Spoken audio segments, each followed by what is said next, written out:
Finalmente parece que a magia está adentrando e começando a dominar as probabilidades quânticas. Eu falo aqui do uso do mais novo aplicativo, o Randonauta. Vamos conversar um pouquinho a respeito disso.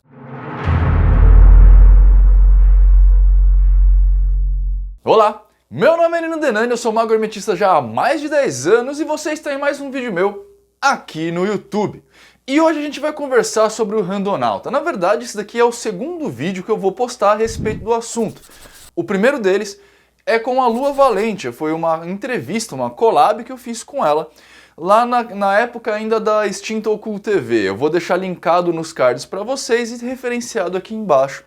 Porque ela, claro, tem muito mais para falar sobre as metodologias da magia do caos do que eu. E o Randonauta, em particular, tem tudo a ver com magia do caos, tá? Então eu vou fazer uma breve introdução aqui para vocês falando a respeito disso e depois vou comentar um pouquinho sobre a minha perspectiva daquilo e aí deixar as coisas acontecerem, beleza? Para vocês verem todas essas séries. Aliás, eu vou deixar linkado aqui embaixo mais dois vídeos. Um do Caosofia, do Fausto Ramos, e o outro da Bibi Bailas, Ciência Todo Dia, para que vocês assistam e entendam, tenham mais informações a respeito disso para montar suas próprias conclusões, beleza? Então, bora pro tema. Em resumo, o Randonauta é um aplicativo que usa uma espécie de medição quântica para chegar em números verdadeiramente aleatórios e, com isso, construir coordenadas que te levariam a chegar em determinados locais. O Randonauta está ganhando uma certa notoriedade ultimamente porque ele vem sendo alvo de uma série de comentários na internet a respeito de coisas encontradas, de muros falantes e uma série de questões aí que você pode facilmente encontrar googando o nome Randonauta. Em primeiro lugar, então, vamos falar um pouquinho a respeito desses números verdadeiramente aleatórios, que eu dei uma esboçada lá na live com a Lua Valente, aí eu depois fui dar uma pesquisada um pouco melhor para tentar trazer para você informações mais relevantes. O que é um número verdadeiramente aleatório? Aquelas pessoas que trabalham com matemática ou com programação de computadores, sistemas de computacionais, tecnologia da informação, essas coisas todas, estão acostumados a ouvir falar de números aleatórios. Nós mesmos estamos acostumados a entender certa questão de aleatoriedade. Muitos de nós vão, por exemplo, entender que se você jogar um dado de 6 faces, 100 vezes, o resultado provavelmente será aleatório. Entretanto, não é bem isso que se verifica quando a gente faz um número de tentativas muito grande, o que vai fazer com que a gente consiga, por exemplo, prever senhas de pessoas a partir de falsas aleatoriedades. O que isso quer dizer? Que se você jogar um dado de 6 lados 100 vezes, você vai ter 100 dividido por 6 lados, chances de uma determinada face cair. Ou seja, essa probabilidade ela não é uma aleatoriedade verdadeira, ela é uma aleatoriedade falsa. Ou seja, para ficar muito mais claro para vocês, quando a aleatoriedade ela é realmente verdadeira, ela tem que sair a partir de nada, de absolutamente nada.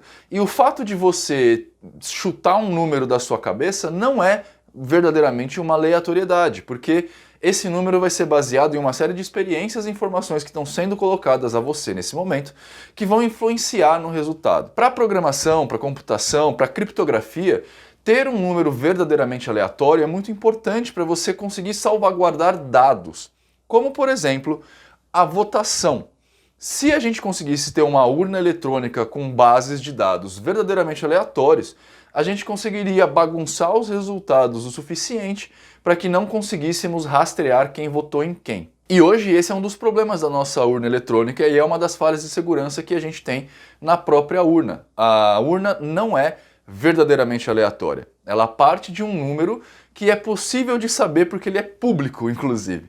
Né? Quando a urna eletrônica ela é iniciada, ela ela imprime um papelzinho que é chamado de zerésima, que é onde os mesários vão ver, confirmar se aquela urna está vazia. Acontece que a zerésima ela ocorre dentro de um determinado tempo, hora, minuto, segundo.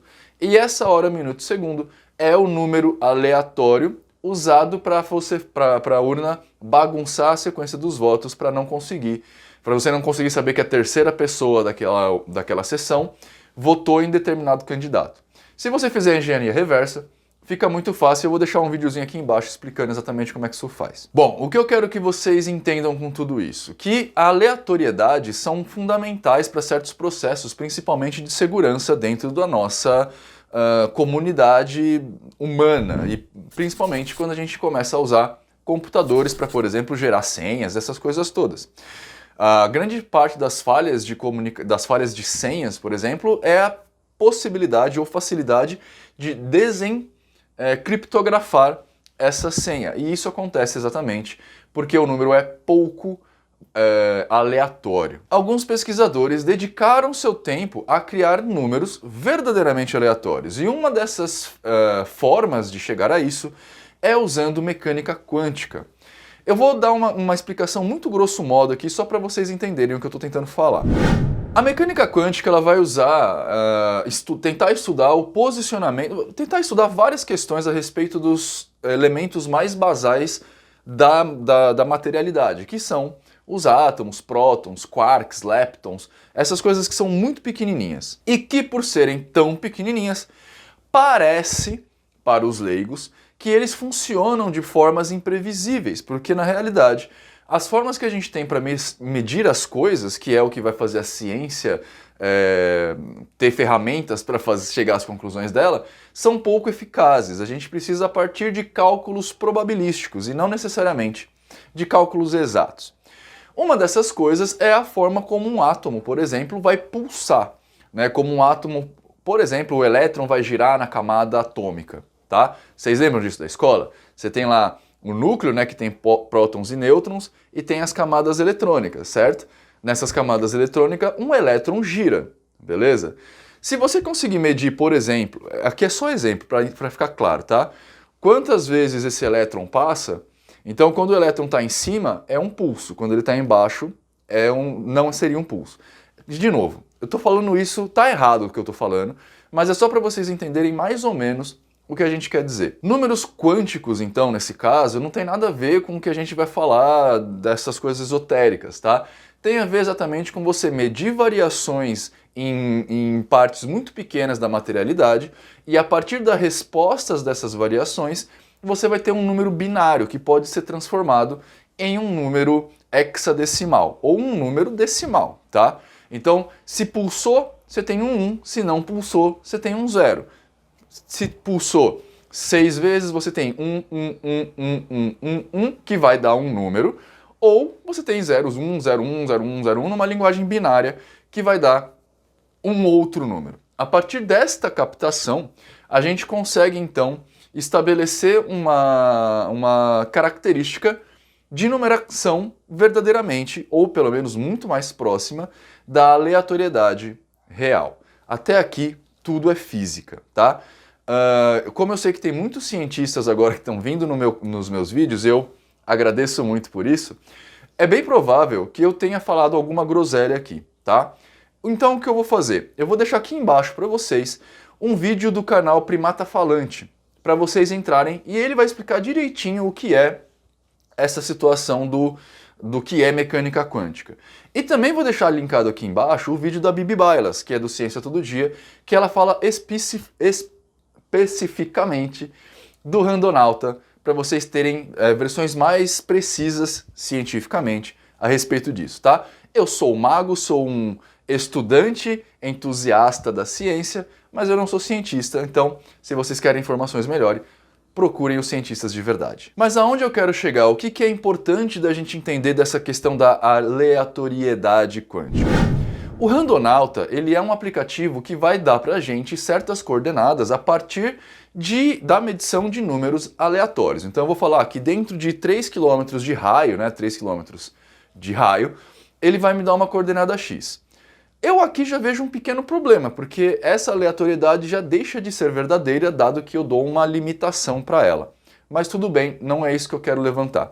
O que eu quero levantar para todo mundo aqui é que a própria Lua Valentia trouxe para a gente um negócio aqui que eu achei interessante de pensar, mas eu acho que é um problema. que é a gente fazer um propósito para ser encontrado com o randonauta. E por que é um problema aqui? Porque existem duas formas da gente perceber isso. Olha só. A primeira dessas formas é que a gente, ao pensar no nosso intento, fazer a mentalização lá, nós iremos de alguma forma influenciar na aleatoriedade quântica lá daqueles elétrons que estão pulsando, e isso vai influenciar, obviamente, a numeração das coordenadas que nos serão dadas, tá? Isso eu já posso dizer para vocês que é uma bobeira sem tamanho. A gente não consegue influenciar em nada nesse tipo do universo só com o nosso poder da mente. E não adianta você vir aqui para mim e falar, Nino, mas o universo é mental, o todo não é mente? Sim, mas o todo é mente e o universo é mental. Não tem nada a ver com você manipular ou criar realidades, tá? Tem a ver com outras situações muito mais psicológicas do que físicas. Então não, o fato de você pensar em alguma coisa não vai alterar lá os átomos, elétrons e prótons do jeito que a vida que eles estão levando, beleza? Eles vão ficar da mesma forma. Entretanto, você pensar no seu intento antes de pegar as coordenadas do randonauta vai influenciar na forma que você vai perceber o final da sua aventura. E aqui sim a gente pode entrar no todo é mente e universo é mental. Eu já falei para vocês diversas vezes, e vou deixar também vídeos linkados a respeito disso, que o todo é mente e universo é mental tem a ver com a participação do seu processo interior com o que você está recebendo de estímulos do seu processo exterior. Ou seja, o universo exterior, ele adentra o seu universo interior a partir da sua mente. E isso faz o todo ser mente e o universo ser mental. Você só capta do universo, e melhor ainda, se relaciona com as coisas do universo a partir da sua própria mente. E essa forma de se relacionar vai interiorizar a informação. Isso quer dizer, basicamente, que se, por exemplo, um cachorro me morde, eu vou escolher, ou pelo menos eu vou interagir com essa informação da mordida do cachorro de uma forma muito específica, que tem tudo a ver com toda a minha história de vida. Então eu posso interagir com essa mordida falando, putz, coitado, eu enchi o saco do cachorro e ele me mordeu, então vou evitar de fazer isso. Ou pode ser, nossa, esse cachorro é um filho da mãe e me mordeu e dou um chute na boca dele. São duas formas de interagir com a mesma informação, dada diferenças internas do ser. Sacaram? O que isso quer dizer? Que se eu, por exemplo, falo assim, olha, randonauta, eu quero descobrir uma coisa sensacional no final da minha aventura. Dou a aleatoriedade, ele vai me dar um número e eu vou para esse lugar. A minha relação com o que eu vou encontrar lá é que vai falar para mim que é uma coisa extraordinária e não necessariamente ser uma coisa extraordinária. Foi levantado até pela Bibi o respeito da pedrinha. Você pode encontrar só uma pedrinha e achar que essa pedrinha é a cura para os seus males. E eu vou falar que é isso mesmo. Claro que a pedra em si nunca vai ser a cura dos meus males. Entretanto, a relação que eu tenho com essa pedra pode ser. E isso a gente vai ver estudado muito fundamente, muito profundamente na psicologia. Claro que, como esse vídeo aqui é um vídeo que está tangenciando muito questões científicas, muitas pessoas podem levantar aqui para mim, Nino, você está falando de ciência e psicologia não é uma ciência. E eu vou falar para vocês, eu entendo e não quero entrar nessa discussão, tá? De verdade, eu não quero entrar nessa discussão porque isso daí vai macular muita gente e, enfim, não é meu caso aqui. Mas a grande situação que a gente precisa levar em conta é exatamente essa. A nossa interação realmente fundamenta algumas situações. Vou dar um exemplo para vocês. Eu fiz um teste, na verdade, junto com a Prace a respeito do randonauta. A gente pegou uma noite qualquer e randonautamos pela cidade.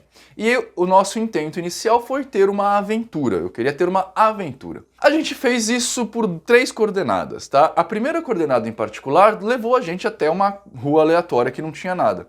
Entretanto, à nossa esquerda tinha um cano quebrado que parecia muito com um alienzinho, sabe? Um alien pequenininho.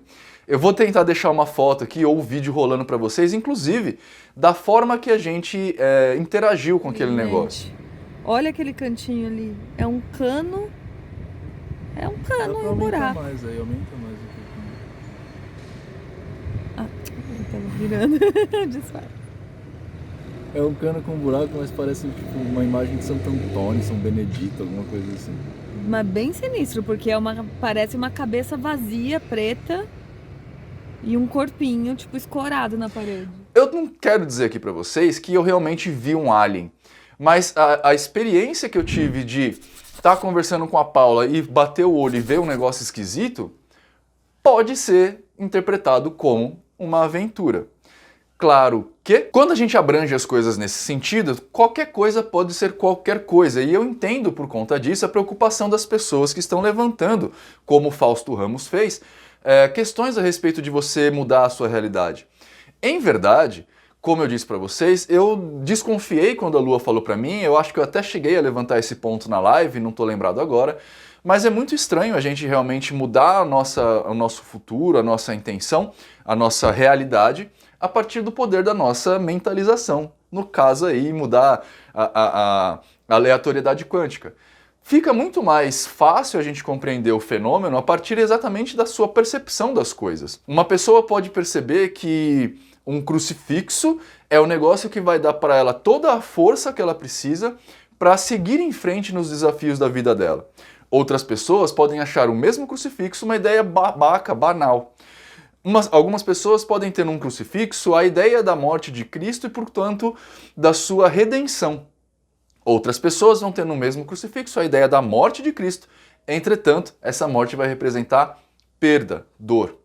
O que eu quero dizer para vocês aqui é que o randonauta ele tem sim funcionalidade, mas precisa ser realmente bem compreendido, para que a gente não seja colocado como ridículo mais uma vez, frente à sociedade. E a gente aqui, eu estou falando na comunidade mágica. O randonauta talvez tenha, sim, suas suposições neste âmbito de você chegar num lugar randomicamente e aí encontrar lá coisas que vão te afetar por pura questão psicológica e não porque você mudou a realidade. Eu sei que esse conceito é muito estranho de se falar e ele demanda uma certa profundidade de pensamento que muitas vezes é difícil da gente alcançar, tá? Mas ele tem a ver com o estudo do mago, que é o estudo de toda ou melhor, né, da maior parte das coisas possíveis que a gente puder ter. Esse vídeo mesmo em particular, ele vai dialogar assim com o vídeo do Fausto Ramos e com o vídeo da Bibi Bailas. Eu não sei se os dois verão o meu vídeo. O Fausto com certeza, mas a Bibi tem outra pegada e não tem por que assistir meu canal. Mas de qualquer forma, esse vídeo é uma resposta, digamos que pegando a parte psicológica da ciência da Bibi e pegando a parte científica da psicologia do Fausto Ramos. E ao mesmo tempo pegando a parte hermetista do caos da Lua Valentia. E a gente bate tudo isso no liquidificador e chega a um resultado. Entretanto, eu preciso dar um alerta para vocês com relação a isso. Para a sociedade geral pegar essas informações que eu estou dando e transformar isso numa cura milagrosa é um passo, e isso é um problemão para a gente. Por isso mesmo que é muito necessário a gente pensar nas formas que a gente vai colocar certas informações na internet. Eu mesmo vivo falando para vocês que eu não faço vídeos com conteúdos profundos e nem é minha intenção fazer.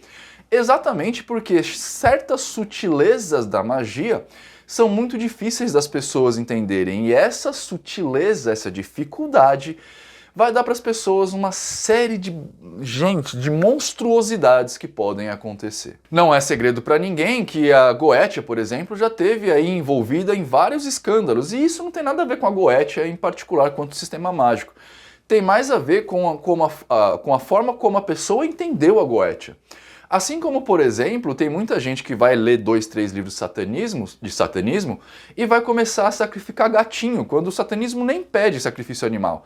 Só que a coisa é uma coisa e a relação da pessoa com a coisa é outra coisa completamente diferente. E isso precisa ser sempre colocado em questionamento, precisa sempre ser trazido de novo à tona. Assim como toda a história da cloroquina, agora no meio dessa situação da pandemia. As pessoas que defendem o uso da cloroquina só fazem isso por única e pura ignorância. Não porque a cloroquina pode não funcionar, na verdade hoje a gente já sabe que ela não funciona, mas porque as pessoas ficaram tão apavoradas, com tanto medo, que a irracionalidade fizeram elas começarem a tomar esse remédio de forma descontrolada. Até aqui você pode falar para mim assim, Nino, tudo bem, a pessoa está fazendo um negócio que nem vai fazer mal. E eu vou te falar aqui, só porque você acha, porque a cloroquina faz muito mal, sim. E 2, quando as pessoas começaram a correr para as farmácias para comprar hidroxicloroquina, o medicamento para quem precisa realmente do medicamento, que são pessoas que têm doença autoimune ou malária, elas começaram a ficar sem. Então sim, isso prejudica você. Assim como a homeopatia, por exemplo, prejudica muitas pessoas, exatamente porque elas deixam de tomar remédios que vão funcionar para usar um placebo. Se você tem uma dor de cabeça qualquer, se você tem, sei lá, coceira, uma coisa que não vai te fazer muito mal, resfriado, tudo bem tomar homeopatia, porque isso vai se curar de um jeito ou de outro. Tá? A dor de cabeça uma hora para, o resfriado tem período de vivência, de vida do vírus, então são 7 dias e você já está bem. Dor de garganta, se é uma inflamação, a inflamação também passa. As coisas se curam. E aí tudo bem você tomar a homeopatia. Só que se você for, por exemplo, trocar o medicamento, trocar a radioterapia, a quimioterapia do câncer por remédio homeopático, como foi a história lá do remédio do câncer, que eu esqueci o nome agora, há uma grande chance de fazer muito mal para você. E esse remédio do câncer, inclusive, foi provado que estava fazendo mais mal do que bem. Ou seja, quando a gente começa a afirmar certas coisas na internet, você tem que tomar muito cuidado com o que você está fazendo. É claro que com esse vídeo eu não estou falando nada a respeito da Lua, tá? A Lua trouxe umas informações, foi atrás de pesquisa, nós debatemos e chegamos a conclusões muito interessantes. E foi o papel da Lua divulgar isso. Inclusive, ela fez isso trazendo fontes científicas até. O que não dá para fazer, muitas vezes, é prever como as pessoas do mundo normal vão entender essa informação. E isso é um problema. Porque, por exemplo, a Lua falou a respeito de mudança de realidade, de salto de dimensão. Como que é isso para a Lua? Porque muita gente pode ouvir, eu entendi o que ela falou, que essa mudança de realidade que ela tem, na verdade é quase praticamente uma mudança de percepção da própria realidade. E isso é muito possível, porque quando você sai para abandonar o altar, você está na expectativa de que algo aconteça. Então, naturalmente, você vai começar a observar as coisas com mais intensidade. E isso aconteceu comigo, por exemplo, nesse experimento que eu fiz com a Prace. Eu, inclusive, comento a respeito disso no vídeo. Eu não vou colocar o vídeo aqui para vocês, porque a Prace provavelmente vai fazer um vídeo no canal dela, tá? Mas, de qualquer forma, é muito importante a gente ter essa atenção. Quem está fazendo os experimentos de ponta, como a Lua está fazendo, como eu faço, como algumas outras pessoas fazem, a gente leva-se em consideração uma série de coisas que dificilmente caem no mundo comum, no mundo profano. Isso só vai cair muito tempo depois e provavelmente isso vai ser interpretado de formas aleatórias. Isso é um problema que a gente do mundo mágico está tentando controlar agora, porque a gente está vendo que as informações estão sendo jogadas. Então, várias ordens estão vindo à tona, várias ordens estão facilitando o acesso a elas, exatamente para que as informações que são postas no mundo mágico sejam postas de forma mais concatenada. Mas você pode estar me perguntando, e aí, Nino, o Randonauta funciona ou não? E eu vou falar para você que funciona, mas toma cuidado, tá? Porque não funciona do jeito que você imagina. Realmente, se você falar assim, eu quero a cura do câncer e randonautar, achar uma pedra, dificilmente a pedra vai curar o câncer. Então não vai sair por aí lambendo pedra, tudo bem? Mas sim, ele é capaz de te dar algumas percepções diferentes de vida. E, principalmente em nível psicológico. Então você pode falar, eu estou desesperado, eu estou depressivo, eu estou com medo. E vou randonautar para curar esse medo. E aí pode ser que você encontre um grafite numa parede que você nunca viu e que lá tem uma mensagem que tipo diga o que você precisava ouvir. E você só enxergou esse grafite porque você randonautou. E principalmente porque no ato de randonautar você estava prestando atenção nas coisas. Ou seja, você passou por aquilo lá muitas vezes, você só não olhou porque não quis. E é um processo super natural. Então, randonautar é muito legal, principalmente tipo eu que gosto de andar pela cidade de moto, é muito legal você colocar lá tipo 10 quilômetros, dá uma coordenada aleatória, você joga no Google Maps e vai. Né? Eu gosto muito de fazer isso, eu achei super interessante nesse sentido para mim.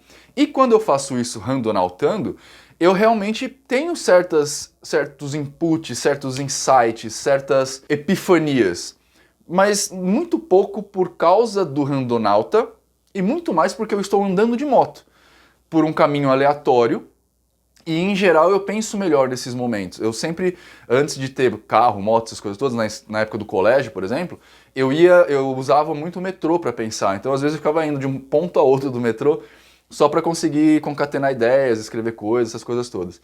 Então, nesse sentido, sim, o Randonauta funcionou para mim, porque ele me ajudou, nesse caminho todo, a estabelecer meu pensamento. E eu faço isso com certa frequência, né? Fazia antes do Randonauta, de forma minha, que geralmente era eu vou entrar onde o semáforo estiver verde, e agora eu faço pelo Randonauta e vou indo por aí.